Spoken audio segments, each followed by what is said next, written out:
السلام عليكم ورحمة الله وبركاته. الحمد لله رب العالمين، والصلاة والسلام على سيدنا ونبينا وحبيبنا محمد وعلى آله وأصحابه أجمعين. رب اشرح لي صدري ويسر لي أمري واحلل عقدة من لساني يفقه قولي. اللهم افتح علينا فتوح العارفين وارزقنا فهم النبيين وإلهام الملائكة المقربين يا حي يا قيوم يا رب موسى وهارون ونوح وإبراهيم ومحمد صلى الله عليه وسلم. أكرمنا بجودة الحفظ والفهم وارزقنا الحكمة وثبات الذهن والعقل والحلم والعلم والنجاح في الدنيا والآخرة بحق سيدنا محمد صلى الله عليه وسلم يا رب العالمين. أما بعد. Alhamdulillah, bersyukur kita kehadrat Allah Subhanahu wa taala kerana dapat kita sama-sama pada malam ini meneruskan lagi pembacaan kitab kita Aqidatul Aqaid. Pengajian kita ini masih lagi di bawah tajuk Syahadatul Rusul, iaitu kesaksian bagi Rasul ataupun kepada para Rasul alaihi wassalatu wassalam. Dia sampai ke surat 15 atas sekali. Qala al-musannifu rahimahullahu ta'ala wa nafa'ana Allahu bi'ulumihi wa ulumina fid darain amin. Dan wajib kita iktikadkan bahawa azab dan nikmat itu benar, iaitu hikmah Allah Ta'ala dan adilnya, iaitu ke atas jisim dan roh, atas apa yang dikehendaki oleh Allah Subhanahu wa Ta'ala. Dan wajib kita percaya dengan mizan neraca pada hari kiamat. Ia mempunyai 2 daun daripada dan 1 lidah. Sifat mizan itu pada besarnya seperti 7 petala langit dan bumi, dan ditimbang padanya akan segala amalan-amalan hamba Allah dengan kudratullah. Wajib kita beriman kepada nikmat dan juga azab di dalam kubur, kerana terdapat di sana dalil-dalil yang kuat dan dalil-dalil yang mutawatir menunjukkan bahawa nikmat dalam kubur dan azab dalam kubur ini wajib dipercayai dan diimani. Di antaranya hadis yang sahih riwayat Imam Bukhari dan Imam Muslim.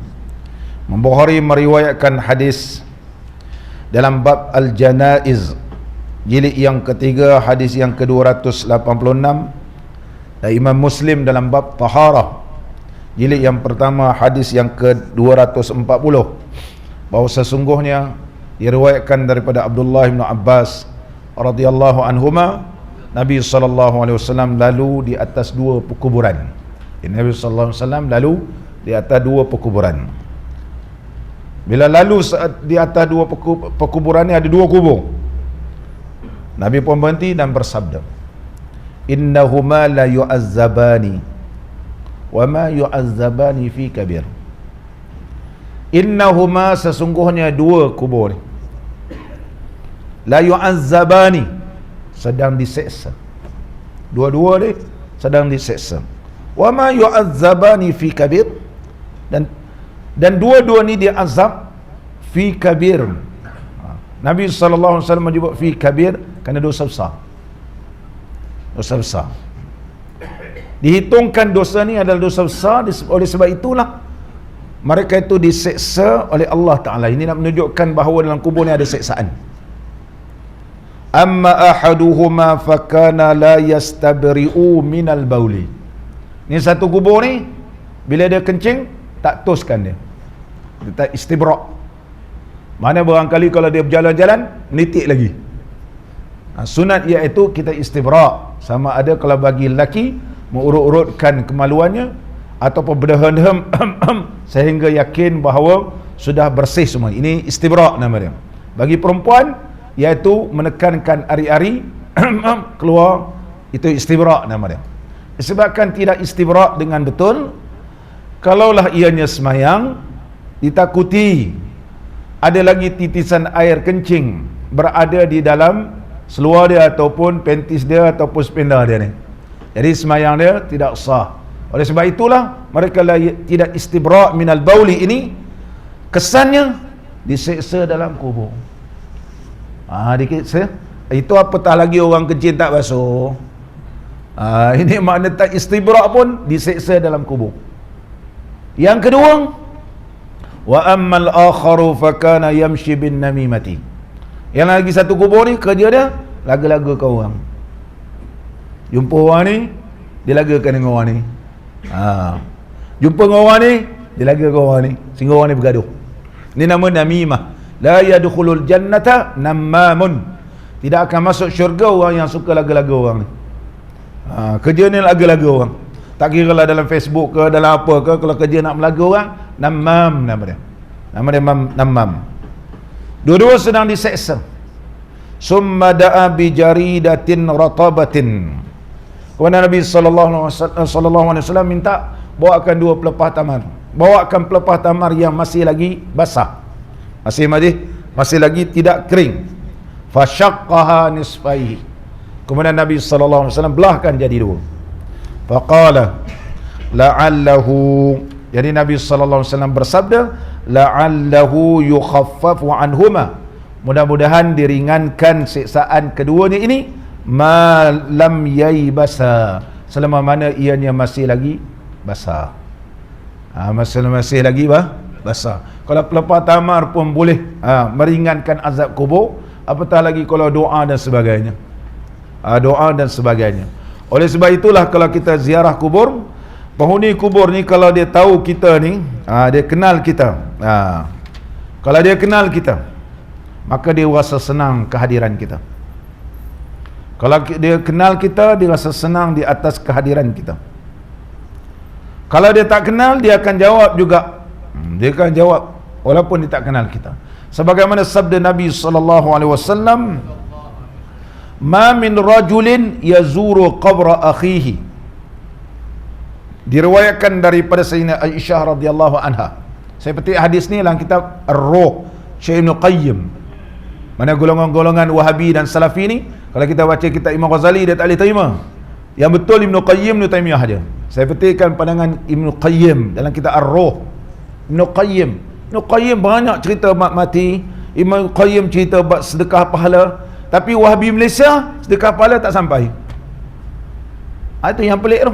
Syekh Ibn Qayyim kata sampai, Syekh Ibn Taimiyah kata sampai, Wahabi Malaysia tak sampai. Dia lebih alim daripada Syekh Ibn Taimiyah. Ibn Taimiyah ketika meninggal dunia, baca muqaddimah dalam kitab Fatawa Syekh Ibn Taimiyah, Majmu' Fatawa, anak murid dia semua pada waktu malam tu mengkhatamkan Quran dan sedekah pahala pada Syekh Ibn Taimiyah. Semua baca Quran, khatam sedekah. Kita kalau khatam Quran, sedekah pada orang yang meninggal dunia, dia kata bid'ah. Kita tanya entah lebih pandai daripada Syekh Ibn Taimiyah. Dia kata Imam Syafi'i kata tak sampai. Ni semua karut belaka ni. Tapi makan dia nak. Makan dia lah nombor satu. Sebab itu dia kata bid'ah. Tak apalah, itu pandangan masing-masing. Tapi jangan membid'ahkan orang. Jangan menyalahkan orang. Masing-masing ada hujjah. Jangan membawa ajaran yang menyebabkan orang jadi keliru. Kalau surau ni kita bawa golongan ni, nanti kalau ada orang buat kenduri tahlil, berpecah dua. Dulu saya di Gombak macam tu. Ada golongan ni masuk jadi pecah dua. Ustaz dah pergi, kami tak nak pergi, bid'ah dia kata. Ada bahaya. Kita sambung hadis. Dari riwayat daripada Siti Aisyah radhiyallahu anha, bahawa Nabi SAW bersabda, ma min rajulin yazuru qabra akhihi, mana-mana lelaki yang menziarahkan kubur saudaranya, wa yajlisu indahu, dan duduk di sisi dia, di sisi kubur ni, illa ista'nasa bihi, melainkan sahabat dia dalam kubur ni merasa senang hati. Mana kalau kita ziarah mak bapak kita, lagi senang hati dia, lagi senang hati, sebab dia kenal kita. Ini anak dia, ini cucu dia, ini cicit dia. Ni hari raya tak boleh ziarah kubur, bid'ah dia kata. Datangkan dalil daripada Quran hadis yang menunjukkan tak boleh ziarah. Contohnya saya duduk Melaka, balik hari raya kan, ziarah hari raya pun tak boleh. Ada ke dalil? Kita dalam Islam ni, al-halalu bayyinun wal haramu bayyinun. Haram tu jelas dan halal tu jelas. Kalau kita kata haram, mana dalil? Kehadiran kita bila-bila masa pun, bila dia kenal kita, dia rasa senang hati. Ustaz Alias pergi ziarah kubur contohnya, arwah ayah, kita pun beri salam dan baca Quran, senang hati dia. Ada anak aku ingat aku. Apa ni? Ada anak aku ingat aku. Bukanlah dia, kalau anak ni tak datang, seorang pun tak ingat dia. Korang semua suka-suka, aku tak ada, seorang pun ingat. Orang sebelah pula ada anak datang, ingat dia. Yang dia tak ada orang ingat. Sebab apa? Bid'ah, dia kata. Pergi kubur bid'ah. Syekh Ibn Qayyim saya baca ni, jilid muka surat yang awal, Syekh Ibn Qayyim mendatangkan dalil-dalil hadis yang kukuh bahawa kalau orang tu kenal kita, penghuni dalam kubur ni rasa tenang. Wa radda alaihi, dan dia akan balaskan. Kalau kita beri salam, dia balas. Kalau ayah kita ni, dia balas. Mak kita, dia balas. Nenek kita, dia akan balas. Datuk kita, dia akan balas. Hatta yaquma, sehingga dia bangun. Sehingga dia bangun. Ini dalil menunjukkan orang dalam kubur, dia akan merasakan ketenangan dan juga dia akan merasa terseksa. Mana nikmat dalam kubur dan juga seksa dalam kubur ada sahabat hadis Nabi SAW. Kalau kita ziarah orang, ziarah kubur ni, dia tak kenal kita macam mana. Walaupun dia tak kenal, diriwayatkan daripada Sayyidina Abu Hurairah radhiyallahu an, qala idza marra ar-rajulu bi qabri akhihi ya'rifuhu fasallama alaihi radda alaihi as-salama wa arafahu. Mana-mana orang lalu di atas perkuburan saudaranya, disebut hadis ini lelaki yang dia kenal, dan memberi salam ke atasnya, dia kenal kubur ni siapa, faradda alaihi, dan orang dalam kubur ni dia akan jawab salam kita, assalamualaikum ya ahlad diyar, dia jawab waalaikumsalam, waradda alaihi wa arifahu, dan dia kenal ni sahabat aku. Wa idza marra bi qabrin la ya'rifuhu, kalau dia lalu satu perkuburan atau pergi perkuburan tapi dia tak kenal orang ni, dia tak kenal, fasallama alaih, dia beri salam, radda alaihi salam, dia jawab salam tapi dia tak kenal. Anak ni, kalau orang yang dia kenal, lagi dia rasa tenang. Kalau dia tak kenal, dia jawab salam. Dan diriwayatkan bahawa sesungguhnya Sufyanus Tsauri menyebut, telah sampai kepada daku daripada Dhahhak, katanya, man zara qabran yaum as-sabti qabla tulu'i syamsi alimal mayyit bi ziyaratihi. Barang siapa yang ziarah kubur pada hari Sabtu sebelum terbenam matahari, mayat itu tahu siapa ziarah dia. Faqila lahu, maka ditanyakan, kaifa zalika, macam mana boleh dia tahu? Qala limakani yaumil jum'ah, kerana kemuliaan hari Jumaat. Kemuliaan hari Jumaat, satu hari sebelum Jumaat dan satu hari selepas Jumaat. Satu hari sebelum Jumaat, mana hari Khamis. Kalau ziarah hari Khamis, mayat ni, yang dalam kubur ni dia kenal kita. Sebagaimana riwayat yang disebut oleh Syekh Ibn Qayyim rahimahullah ta'ala, menyebut balagani annal mauta ya'lamuna bizawwarihim yaumal jum'ah, setelah sampai kepada kami, kepada daku, orang yang mati mengetahui siapa ziarah mereka pada hari Jumaat, yauman qablaha, satu hari sebelum Jumaat, wa yauman ba'daha, dan satu hari selepas Jumaat. Jeffrey, kalau dia ziarah Datuk, ziarah hari Khamis, Jumaat ataupun Sabtu, 3 hari yang sebab Allah kembalikan dia, dia kena. Macam mana? Inilah dinamakan kemuliaan Yaumul Jum'ah, kemuliaan hari Jumaat, Khamis, Jumaat dan Sabtu.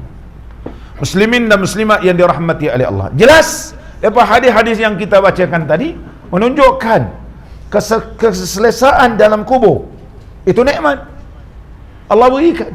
Dia selesa, dia boleh jawab, dia rasa tenang. Datang hari Khamis, datang hari Jumaat, datang hari Sabtu, oh tenang dia. Datang cucu aku ni, tahu dia, dia kenal ni cucu dia. Dulu dia bela yang cucu ni, tapi cucu sekarang dah besar-besar, datang pergi ziarah nenek dia, datang ziarah datuk dia, tenang, nikmat.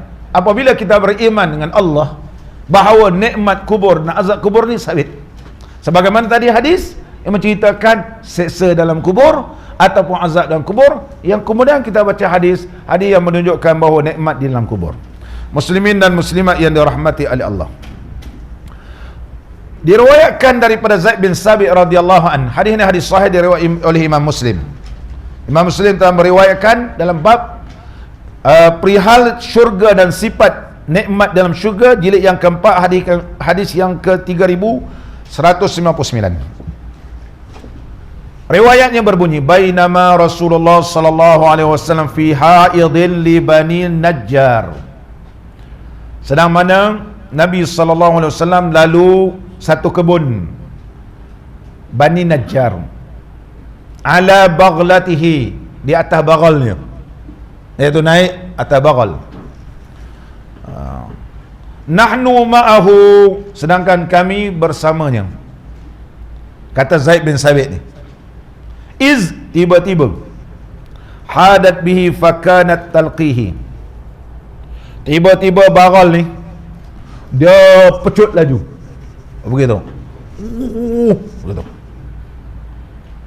Fa idza uqbira sittatun aw khamsatun aw arba'atun, rupanya di situ ada ditanamkan 5 ataupun 4 orang, 4 perkuburan. Faqala, tiba-tiba Nabi sallallahu alaihi wasallam tanya, siapa kenal penghuni kubur ni? Siapa yang kenal ni? Binatang ni nampak apa yang berlaku dalam kubur. Tu sebab bagal ni, bagal. Dia ada himar, ada bagal. Iaitu kuda dengan nama kaldai. Itu bagal. Ini bagal. Cerita piramid pun ada bagal. Himar. Suara dia apabila berdengar, berlindunglah kamu dengan Allah Subhanahu wa taala. Bagal. Kemudian bagal ni sebab dia nampak orang dalam kubur ni. Tiba-tiba Nabi sallallahu alaihi wasallam bertanya, siapakah yang tahu penghuni kubur ini? Faqala rajul. Tiba-tiba seorang lelaki bangun, berkatalah, ana, saya tahu hai Rasulullah, ni siapa dalam kubur ni. Qala famata mata haula'i, ni kubur-kubur ni bila dia meninggal dunia. Qala matu fil isyrak, mereka ni mati dalam keadaan syirik kepada Allah. Mereka ni mati bukan Islam, syirik. Oh, patutlah bagal ni lari, mana dia nampak sedang diseksa, Kemudian Nabi sallallahu alaihi wasallam terus bersabda, inna hadhil ummata tubtala fi quburiha falaula alla tadafanu la da'autullah an yusmi'akum min adzabil qabri alladhi asma'u minhu.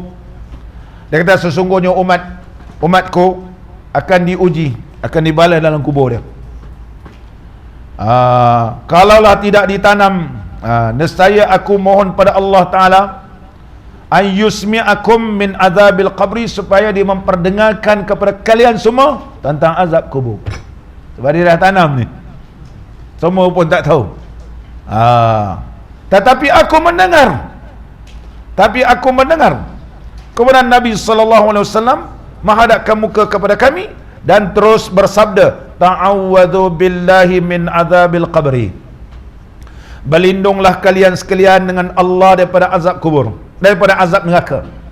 Yang pertama, ta'awwadhu billahi min azabin nar. Berlindunglah kamu dengan Allah daripada azab neraka. Kami pun terus berkata, na'udzubillah min azabin nar. Kami berlindung dengan Allah daripada azab neraka.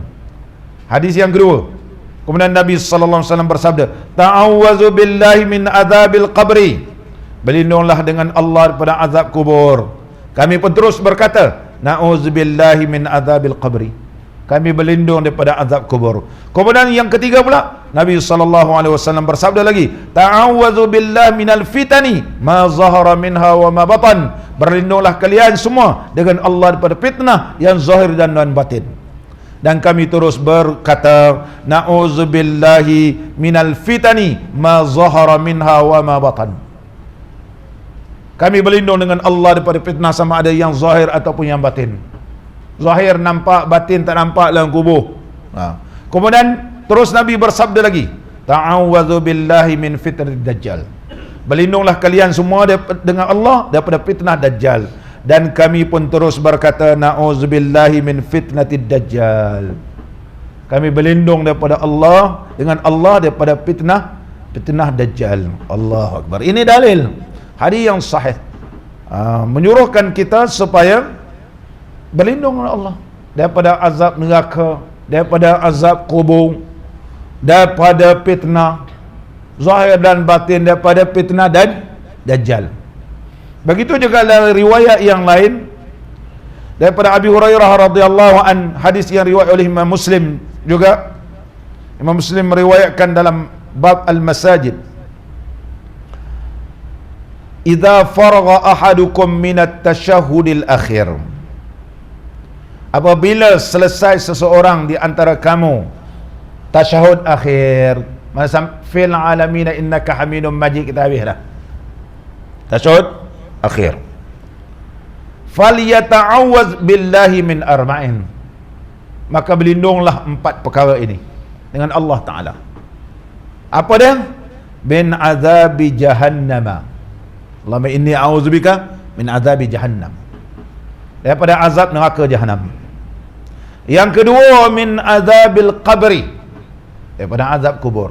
Mana selepas kita beri salam, selepas kita baca tasyahud, fil alamin innaka hamidum majid, Allahumma inni a'udzubika min azabi jahannam wa min azabil qabri. Yang kedua. Yang ketiga, wa min fitnatil mahya wal mamat. Dan fitnah kehidupan dan fitnah mati. Dalam dunia waktu kita hidup, kita minta Allah lindungkan kita dari fitnah dan waktu hidup ni, dan juga fitnah ketika dah mati. Mana minta Allah selamatkan kita. Wa min fitnati masihid dajjal, dan fitnah masihid dajjal. Siapa nama dia Masih? Satu Masihil Maryam, Masih ibni Maryam, Isa ibni, nama Nabi Allah Isa, Al-Masih nama dia. Dajjal pun gelarannya Al-Masih. Masih ni bahasa Arab, diambil kalimah masaha yamsahu. Contoh kalau kita ajar anak-anak kita bahasa Arab, hadhihi mimsatun, ini pemadam. Kita kata ini pemadam. Hadhihi mimsatun, ini pemadam. Masah ni mana padam. Dinamakan Masihud Dajjal. Contohnya kawasan kita ni subur. Datang Dajjal, dia sapu habis kering kontang. Kering kontang. Air kering. Tanaman habis kering. Nak sujud kat dia. Fitnah Dajjal. Memang. Ataupun kawasan ni kering kontang, tiba-tiba muncul Dajjal, dia sapu habis kering kontang ni, tumbuh rumput, tumbuh sayur-sayuran, terbit air. Jadi ada orang jadi sujud pada Dajjal. Kalau kau orang tak mau sujud, dia sapu balik kering. Fitnah lah. Fitnah. Duyung 3 hari tak ada air, pun kelang kabut, habis semua ada mah, besen-besen semua. Itu baru 3 hari, belum 4 hari, 5 hari, sebulan. Keadaan jadi resah, air tak ada. Macam mana? Datang lori, lambat pula datang lori, lagilah. Itu air, belum lagi bab makan, belum bab lagi lain. Tiba-tiba datang Dajjal ni, dia boleh clear habis, selesa bang, tak sembah dia. Ini fitnah. Oleh sebab itu Nabi SAW bersabda, berlindunglah kamu dengan Masih Dajjal. Tetapi apabila datang Nabi Allah Isa bin Maryam, dia masih juga, maka dia menyapukan semua. Dan juga dia berdoa kepada Allah Ta'ala supaya fitnah Dajjal ni diangkat dan keadaan menjadi clear balik. Kalau kering kontang, jadi dalam keadaan ianya subur. Maka berlaku pertentangan di antara kedua itu, di antara Masih Isa bin Maryam dengan Masihud Dajjal. Masihud Dajjal, siapa terikut Dajjal, habis laknatullahi alaih, masuk neraka. Kalau tak sabar, ini Dajjal, dia tahu Dajjal, tapi kerana dalam keadaan kesengsaraan, kepayahan, kepayahan, kesusahan, sampai tergadai agama. Oleh sebab itulah Nabi SAW minta kepada mohon kepada Allah Ta'ala, dia kata, iaitu Nabi bersabda, mohonlah kalian semua kepada Allah Ta'ala supaya dijauhkan daripada Masih Dajjal, fitnah Masih Dajjal. Muslimin dan muslimat yang dirahmati oleh Allah,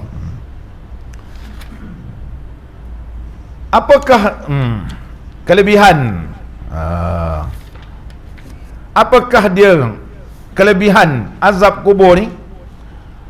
Disembunyikan oleh Allah. Azab kubur ni kita tak nampak, tapi binatang boleh dengar, kita yang tak dengar. Maka kata ulama, adamu kashfi azabil qabri rahmatan lil ibad. Sesungguhnya tiada disingkapkan azab kubur itu kepada makhluk ini rahmat bagi hamba Allah. Dia ada rahmat. Kalau hari-hari kita dengar orang kena azab, kan, tak tidur kita. Kalau rumah dekat kubur, macam mana? Rumah kat kubur, kejap orang ni, tak tidur kita. Ini rahmat.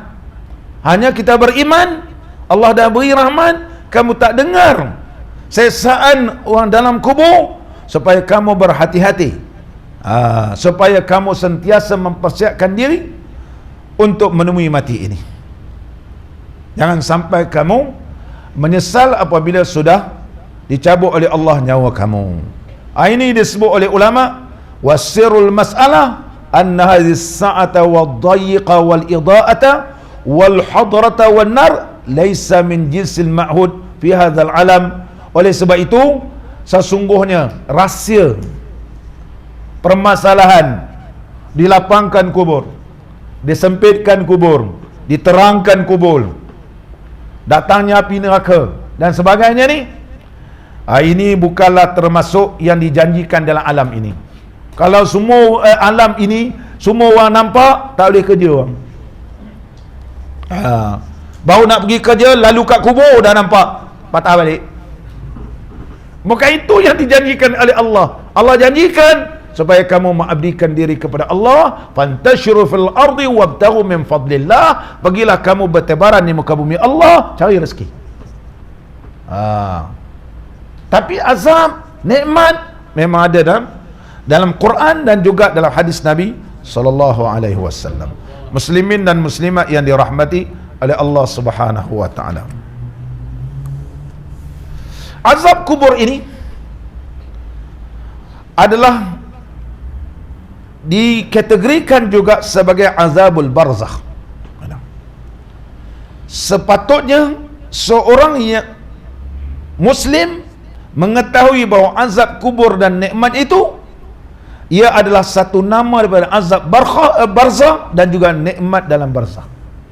Sebagaimana Allah Subhanahu wa taala berfirman dan suratul Mu'minun a'udzubillahi minasyaitonir rajim, wa min waraihim barzakhun ila yaumi yub'atsun.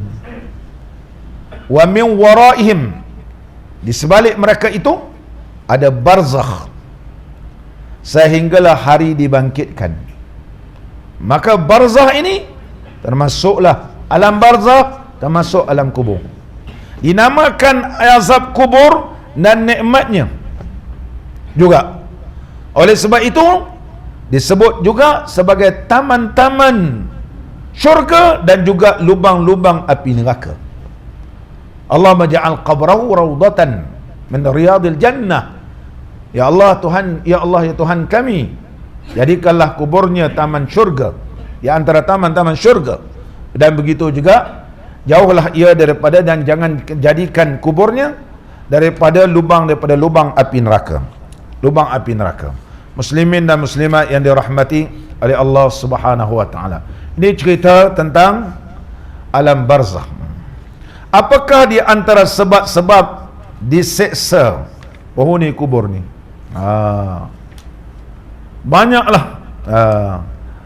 perkara-perkara yang menyebabkan seseorang itu diseksa. Sebagaimana yang telah kita bacakan sebelum ini, di antaranya yang kita baca, suka mengumpat, suka namamah, suka melaga-lagakan orang, makan riba, kemudian baca Quran tapi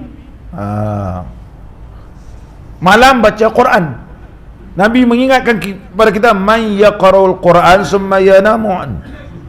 Orang ni baca Quran kemudian dia tidur, malam dia baca Quran.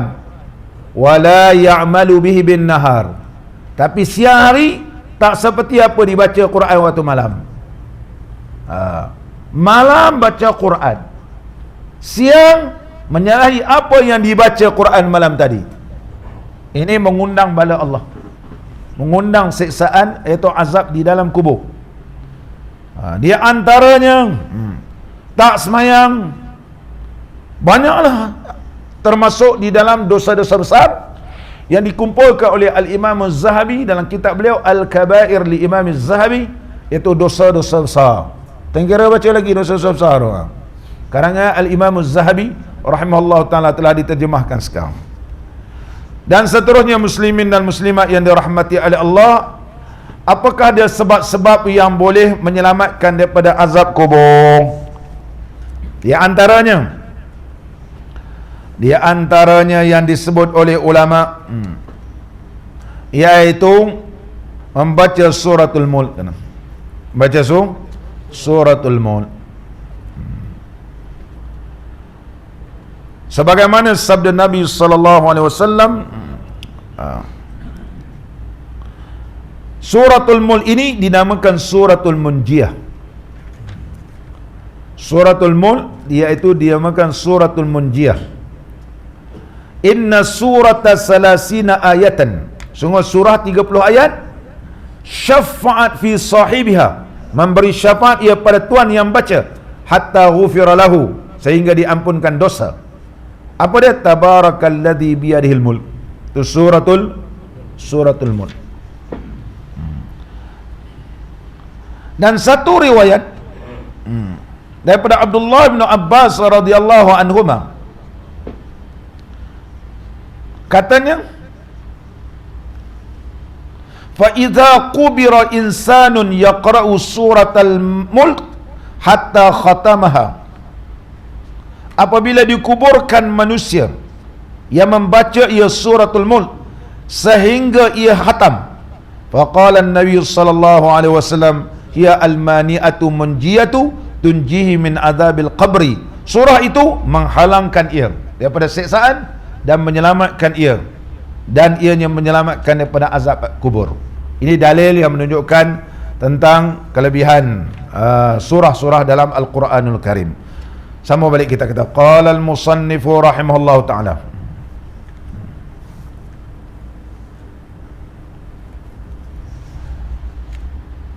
dan dia kata, iaitu ke atas jisim dan ruh, ianya diseksa. jisim dan roh sekali. Roh pun kena, jisim pun ataupun jasadnya juga diseksa oleh Allah. Macam mana bentuknya? Oleh sebab itu Syekh Ibn Qayyim menyebut, adakah azab kubur berlaku ke atas roh dan badan ataupun salah satu daripadanya? Jumhur ulama sepakat ulama, Allah Subhanahu wa taala boleh kembalikan. Allah Subhanahu wa taala boleh kembalikan. Ini bukan dalam ilmu kita.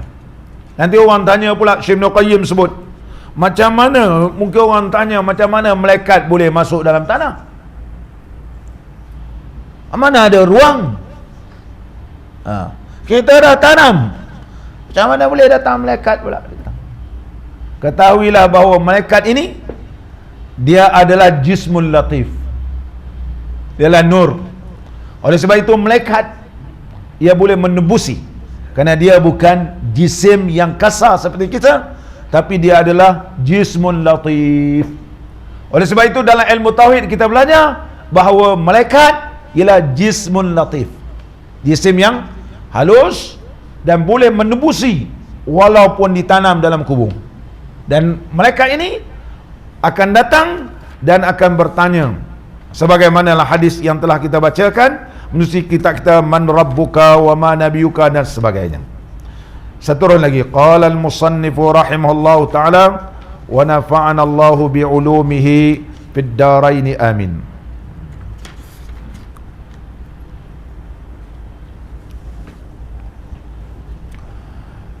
Dan seterusnya terdapat dalam riwayat Imam Muslim katanya, diriwayat daripada Abdul Rahman, hadarna Amr ibn al-As wa huwa fi siyaqil maut.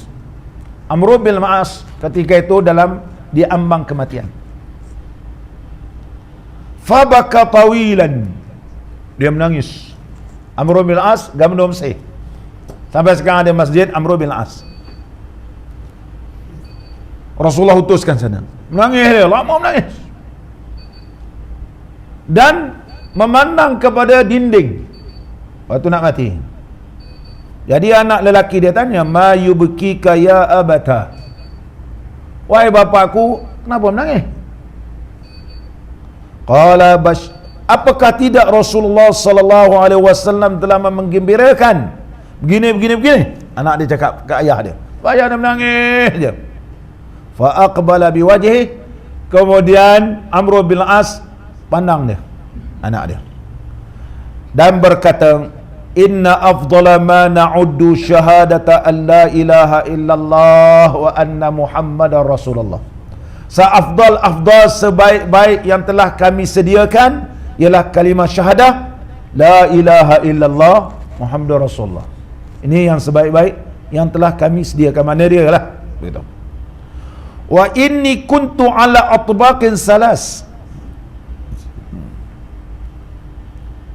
dia kata sesungguhnya adalah aku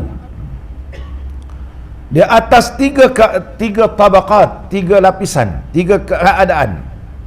Yang pertama, laqad ra'aituni wa ma ahadun ashaddu bughdan li Rasulillah sallallahu alaihi wasallam minni.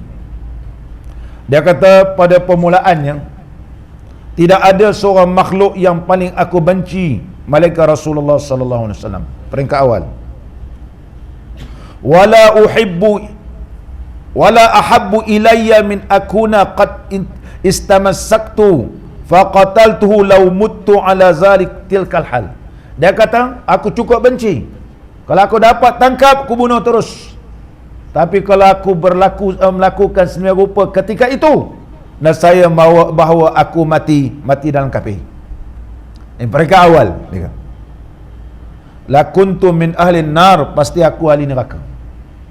Falamma ja'alallahu al-islam fi qalbi, bila Allah memberi hidayahkan Islam dalam hatiku, aku bertemu dengan Rasulullah sallallahu alaihi wasallam. Faqultu ubsud yadaka, wahai Rasulullah sallallahu alaihi wasallam, tarahkan dua tanganmu, kerana aku nak berbaiat Maka Nabi SAW mengulurkan tangan kanannya, maka aku pegang. Faqala ma laka ya Amru. Rasulullah tanya, kenapa wahai Amr bin As? Qala qultu aradtu an,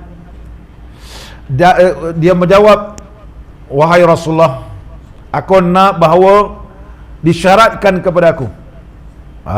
Ada syarat aku nak masuk Islam ni, ada syarat. Qala tashtarit maza? Apa syarat tu? Qultu an yaghfirali. Itu dia mohon. Minta supaya dosaku diampunkan. Bukan minta projek Jeffrey ya. Minta supaya diampunkan dosa. Faqala ama alimta anna al-islam yahdumu ma kana qablahu. Apakah tidak kamu tahu Amr bin As, bahawa sesungguhnya bila kau masuk Islam, dosa-dosa kau yang telah terdahulu diampunkan oleh Allah. Dosa-dosa dulu Allah ampunkan, kecuali dalam mazhab kita Syafi'i, iaitu hadas besar. Kalau hadas besar, oleh sebab itu mereka yang masuk Islam sunat dia mandi. Sunat dia mandi untuk mengangkatkan hadas. Barangkali sebelum ni dia ada hadas besar. Mazhab lain tidak bersetuju. Mazhab kita Syafi'i, siapa yang memeluk Islam sunat bagi dia mandi supaya terangkat hadas besar, dan dia boleh sembahyang. Kalau dia sembahyang pun selepas tu, dalam mazhab yang lain hukumnya sah. Sah sebab dikira terdahulu diampunkan oleh Allah. Kemudian wa annal hijrata, hijrah menghapuskan dosa sebelum, haji menghapuskan dosa sebelum.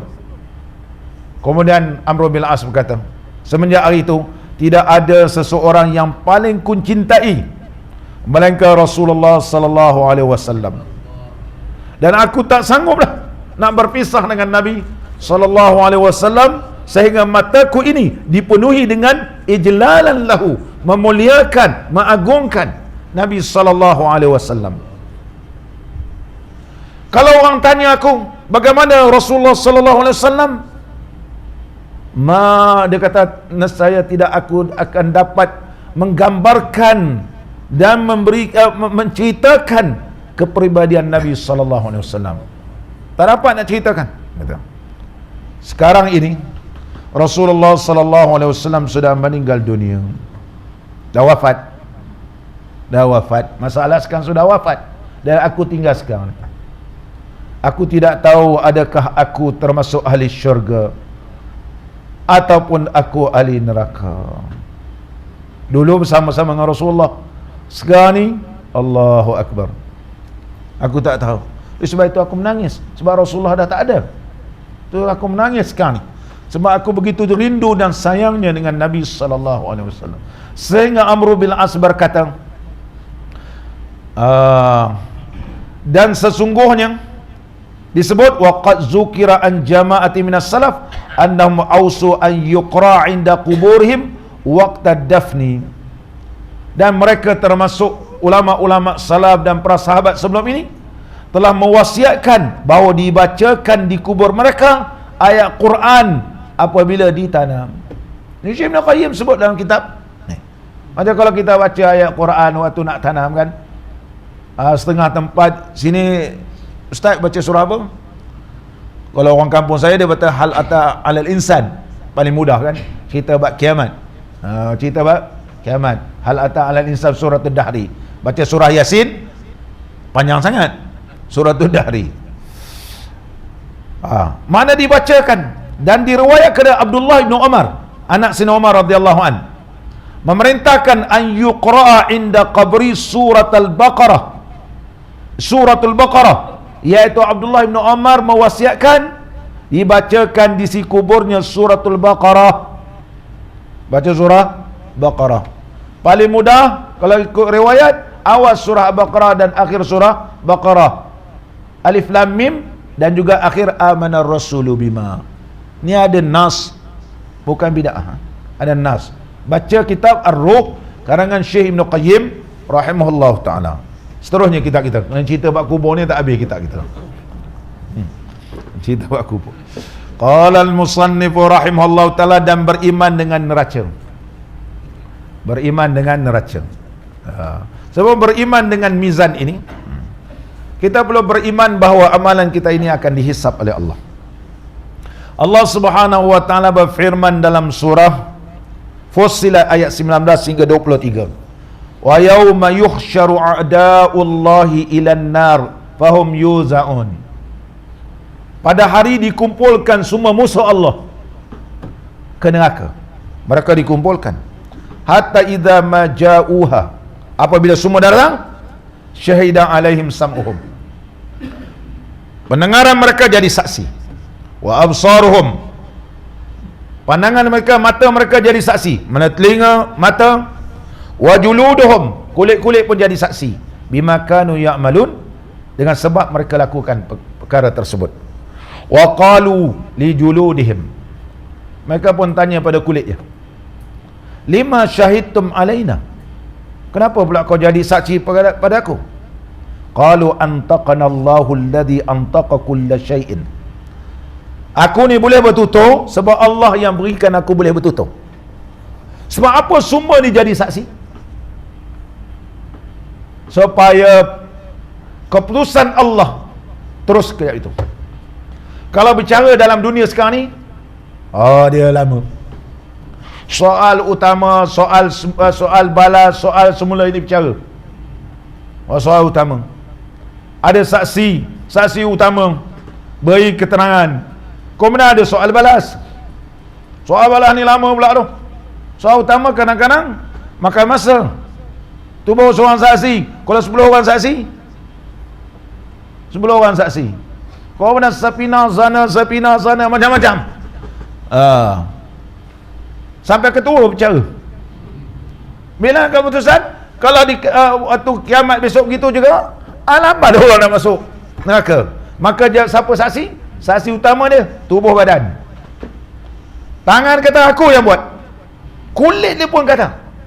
Oleh sebab itu, kerana ini adalah saksi utama, tak ada bantahan, terus keputusan daripada Allah Ta'ala. Itu sebabnya. Itu sebab disebut oleh ulama tafsir. Wa huwa khalaqakum, Allah yang menjadikan kamu awwala marratin, pada peringkat awal. Wa ilaihi turja'un, dan kepada Allah lah kamu dikembalikan. Wa ma kuntum, dan tidaklah kamu tastatiruna, iaitu tidaklah kamu boleh menyembunyikan.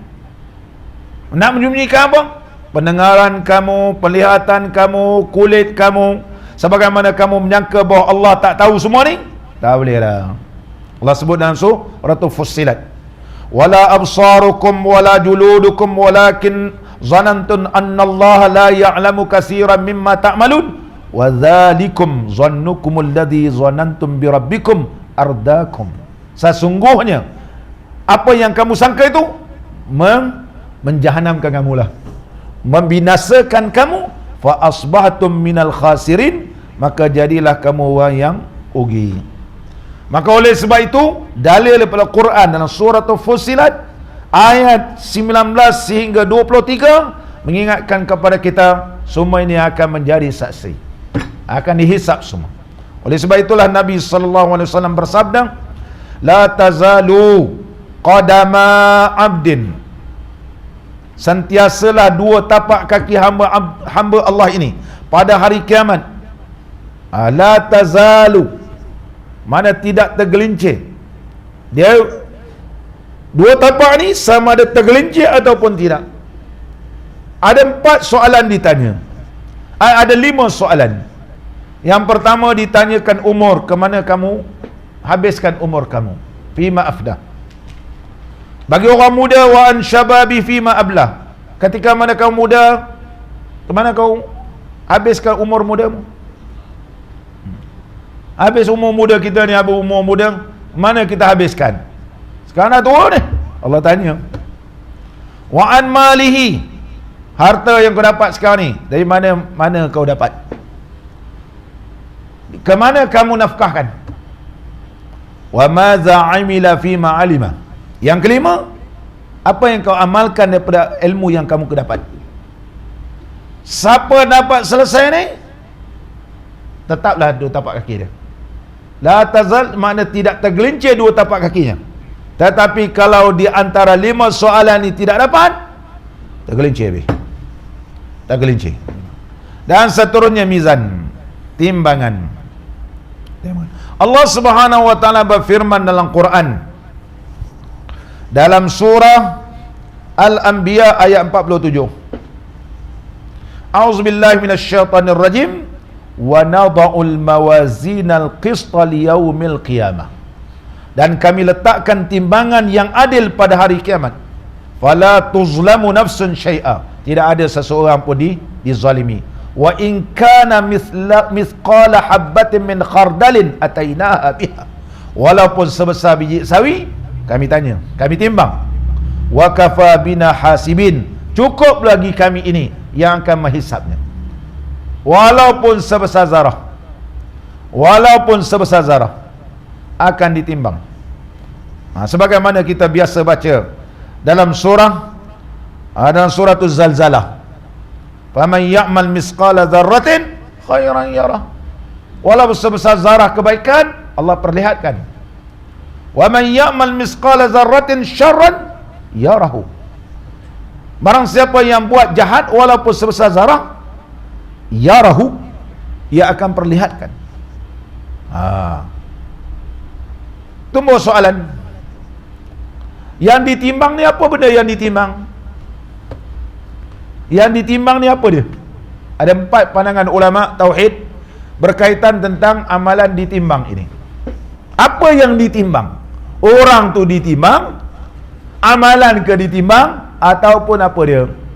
4. Yang pertama, annal a'mala nafsaha hiya allati tuzanu. Amalan itu yang ditimbang. Karena sesungguhnya perbuatan hamba itu dijadikan oleh Allah seperti jisim. Seperti jisim. Mana dalilnya? Dalilnya firman Allah Ta'ala yang telah saya bacakan, faman ya'mal mithqala dzarratin. Barang siapa yang beramal walaupun sebesar zarah. Mana amalan itu dijisimkan seperti zarah. Walaupun sebesar zarah, kecil. Kalau besar, besarlah. Yang kedua, hadis Nabi sallallahu alaihi wasallam. Kalimatani habibatani ila rahman. 2 kalimat ini dicintai di sisi Allah Ta'ala. Khafifatani ala lisan. Mudah lidah sebut 2 kalimat ini. Saqilatani fil mizan. Tapi berat. 2 kalimat ni berat pada timbangan. Kalimat saqilatani, berat pada timbangan. Berat tu apa? Berat amalan tadi. Apa dia? Subhanallah wa bihamdihi. Yang pertama, Subhanallahil azim. 2 kalimat ini berat pada timbangan. Nak menunjukkan bahawa amalan itu sendiri akan ditimbang oleh Allah menurut hadis Nabi sallallahu alaihi wasallam, hadis yang diriwayatkan oleh Imam Bukhari. Yang kedua, pandangan yang kedua yang ditimbang apa dia? Iaitu lembaran amalan. Bukan amalan tu, lembaran dia. Sahifah, tempat yang dituliskan amalan itu akan ditimbang. Berdasarkan hadis Nabi sallallahu alaihi wasallam, sesungguhnya Allah Subhanahu wa taala telah menyebarkan bagi hamba Allah ini 99 sijlan. Ada 99 lembaran. Kullu sijlin, tiap-tiap lembaran amalan ini maddal basar, sepanjang iaitu sepanjang pandangan, seluas pandangan.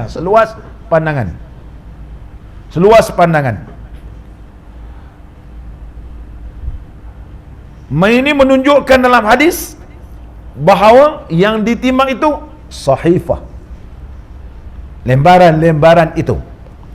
Manakala kita hari ini ada berapa lembaran, besok akan ditimbang lembaran itu.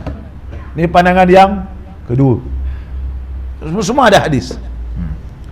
Yang ketiga, Yang ketiga pula, yang ditimbang ni ialah sawabul amal, pahala amalan.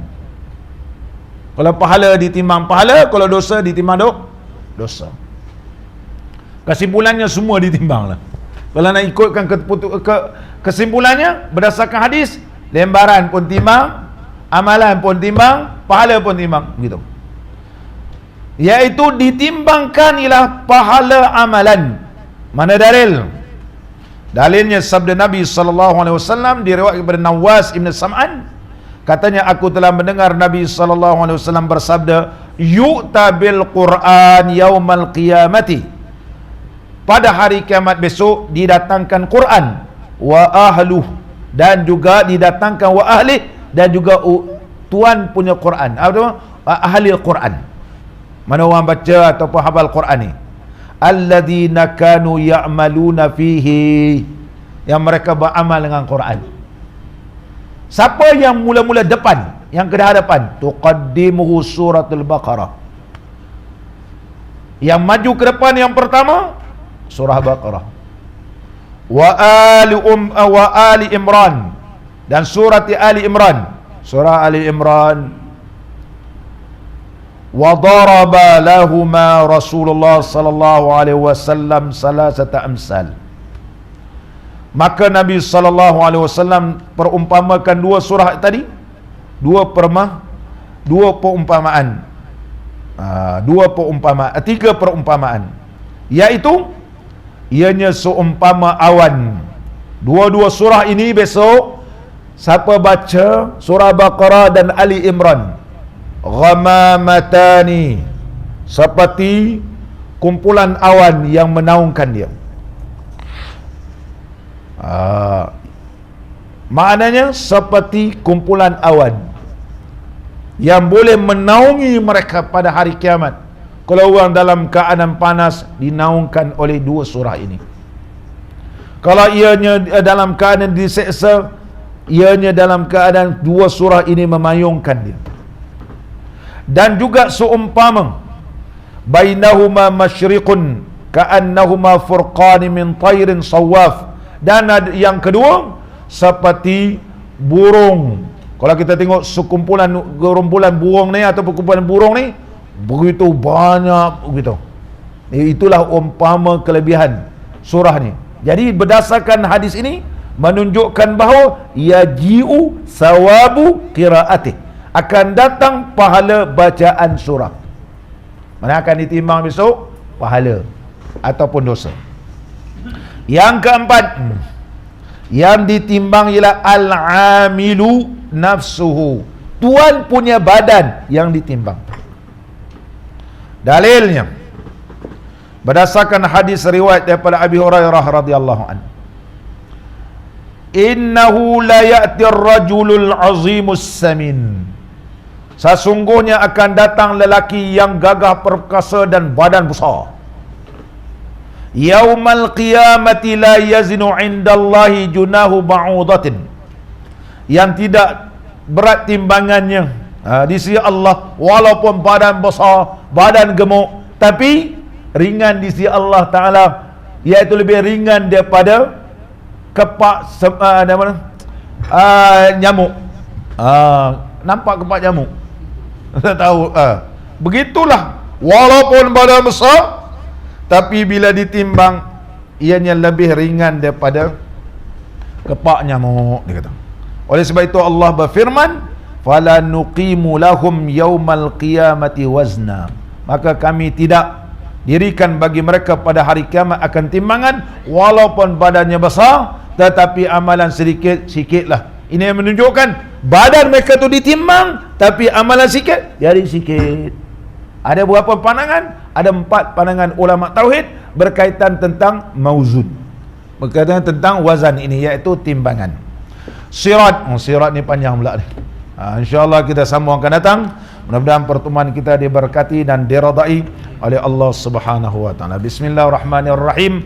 Alhamdulillahirabbil alamin. Wassalatu wassalamu ala sayyidina wa nabiyyina wa habibina Muhammadin wa ala alihi wa sahbihi ajma'in.